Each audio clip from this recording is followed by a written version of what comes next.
Now we want to get that industry insider perspective and bring in a special guest, a longtime Food Institute friend and supporter. He is the CEO of DMA, Distribution Marketing Advantage, a Chicago-based privately held supply chain distribution and sales organization that works with many of America's top chain distributors. And he is here to give us his take on current events, as well as give an inside scoop on what is going on in the food service industry. His name is Pat Mulhern. Pat, welcome to the show. Thanks for joining us. Susan, thanks for having me. I'm glad to be with you. Thanks for having me. We're happy to have you here. So let's get into it. We heard a lot of news at the top of this show that I was talking about, seeing those inflation figures steadily rising, seeing that double-digit growth that we're seeing at large in sales figures. You know, Pat, tell us, what are you seeing on the ground in your industry from your experience? Yeah, sure. Susan, I think the related to the news you just gave, I think January was a fairly optimistic month in the restaurant business for sure. We're still fighting the issues of inflation, although a little bit of relief in inflation overall. We're just pleased that both retailers and food service operators are getting some growth. So I think in the restaurant sector in particular, January, the food away from home sector has outperformed the retail sector. And I think that even with inflation, the average American wants to go out and eat. So we're really pleased to see that. I think drive-throughs, delivery, kind of starting to wane a little bit, but still super important. Dining in the restaurant is improving. I think, it's almost a challenge to get a reservation on a Friday or Saturday night in January. So I think that bodes well for the rest of the year, barring any major unforeseen changes in the economic climate. So what advice would you give to restaurateurs right now to keep riding that steadily increasing wave? Yeah, I think, digital's a must. I think every restaurateur learned in the pandemic that it's possible to get an app loaded for your business, and almost all restaurant operators have done that. And the reason for that, obviously, is food away from home has become food prepared away from home, not necessarily you're going out to eat in a restaurant. So I think the continued embracing of technology, whether you're an independent restaurant owner or you own 1,000 restaurants, it's that digital application that is going to continue to be really, really important. I'd say menuing wisely will be a big strategy for the coming year for everyone, meaning, when poultry is, the poultry markets are favorable, you probably going to feature more of that as an operator for your guests. And, same goes when, the beef industry is going through turmoil, or most recently eggs, or, breakfast restaurants got to figure out a way to continue to, have the right food cost to operate properly, and especially if these are sustainable increases in commodity pricing. So I'd say the digital app, staying on top of your menu. The biggest thing I think that restaurateurs can do here is take good care of your employees. There are not enough employees in the sector today. Everybody knows that. Treating your employees like family really, sounds like common sense, but more important than ever, I think, is, giving care to your worker. And also managing the menu price. I think operators have learned that it's okay to take menu pricing up, and the consumer understands, to have bartenders, waitresses, dishwashers, cooks, and have them show up every day and do a terrific job preparing food for a guest. The menu price has to reflect that. So I think for operators, having the courage to continue to do that. A lot of great things that you just mentioned, a lot of things that should be on restaurateurs' checklist to tick off. Pat, talk to us. You have been a CEO of DMA for many years now. You've been in the industry for many years. Let's keep going with your wise words of wisdom to the industry. Tell us, what are some of the top issues that other leaders in the industry should be looking out for, should be thinking about in the coming months?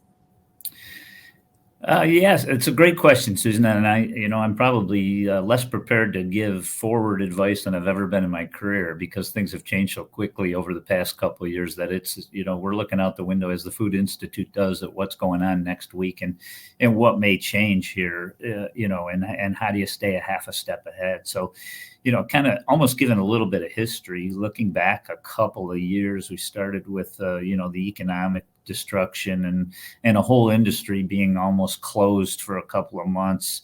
For the food industry, that was okay for retailers because it was the only place to get food for a while. So the retailers took off. Food service, restaurant owners, food away from home restaurant preparers, hotels, schools even had no food service for a while. So there was a big economic, what do I say? There's a resetting of the economy of the food business, and definitely that affected restaurant operators, and it still does today. I think we're through most of that. So, then I'd say following that, we had the supply chain, kind of 50 years of progress destroyed in a supply chain that was highly efficient in the U.S. And maybe I'd say we're 25% back to being the efficiency level this industry, like a grocery retailer, would expect to have their store shelf stocked, and a restaurant operator wants to offer a full menu and never run out of anything that a guest wants. So I'd say we got a long way to go there. The supply chain is going to continue to be really important. I think most operators have embraced the fact that it's going to be a partnership orientation to getting it fixed over time here. There was a short period of time where all our workers were going to go somewhere else and work. They were going to quit the industry. They were going to get better jobs. And some of that happened for sure. We lost a lot of workers, especially in the restaurant industry, and in the distribution industry where I work, the same went. After that, I think you had inflation come roaring in the middle of last year, I'd say, for the last 6 months of last year, and moderating a bit now, which thank goodness for that, because everybody needs it. But things like the ports being broken and ships being, 30 deep at the ports every day, and not being able to unload because there weren't workers on the port docks, and manufacturers trying to survive. That's just a few things that have happened here. So all of that is kind of settled down in our industry. We're still fighting the driver shortages. There's not enough warehouse availability across the country. We've got things like to build a building used to be a year and a half for a distributor. To build a restaurant used to be maybe a 6 to 9 month process for a chain. Those are doubled and tripled because you can't get the right equipment. There's just you can't get the right equipment. You may not have enough workers to open a restaurant. Permitting's gotten slower. Construction materials, construction labor. So I think looking out ahead, we'll get back to more normal, where packaging, sustainable packaging, becomes important. Your report, you talked a lot about non-alcoholic. That is definitely non-alcoholic beverages creeping into. Definitely, we see it in retail, but also in food service. The biggest thing, Susan, I would say that that everybody should be mindful of in any sector of the food business is labor. And the labor issues we have are not going away soon. And, the simplest solution is doubling down on taking care of your own workers as part of the family. So, there's a lot to look ahead to. There's optimism, as your report showed. We're resilient, but we're going to have to do it over time. It's not going to, there's no light switch we flip that gets us back to great supply chain, great menus, great workers. It's going to take some time to rebuild all that. Right. Great insight. Thank you so much, Pat, for that. And now I want to turn to our final question, which is a little bit of a fun one, at least for us at the Food Institute. Pat, you have been a longtime subscriber, a longtime supporter of FI, and FI has been around for quite a long time. You've seen the evolution of this company, over the years. Can you tell us, your observations about how FI has changed?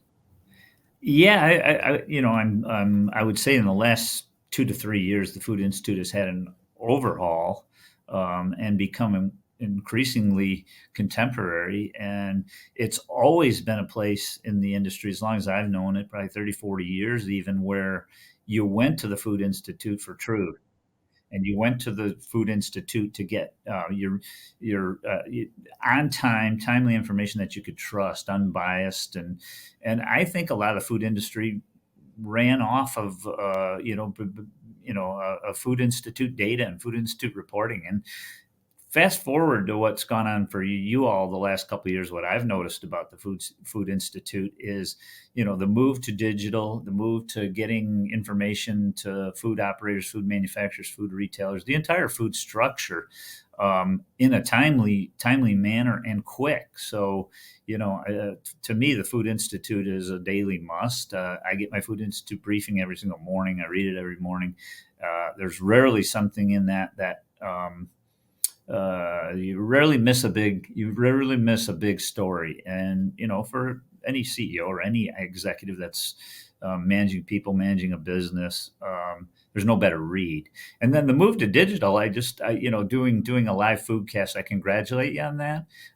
Someday, and hopefully it's soon, that, we have a food news reporting service that does this weekly or daily. And I think you guys are the right ones to do it. So I've watched the transformation, and it's been amazing. Well, kind words. And again, more great insights from you, Pat. Thank you so much. You've been such a longtime supporter of FI, and, it's always been great, having you as, a beacon of great wisdom and great commentary.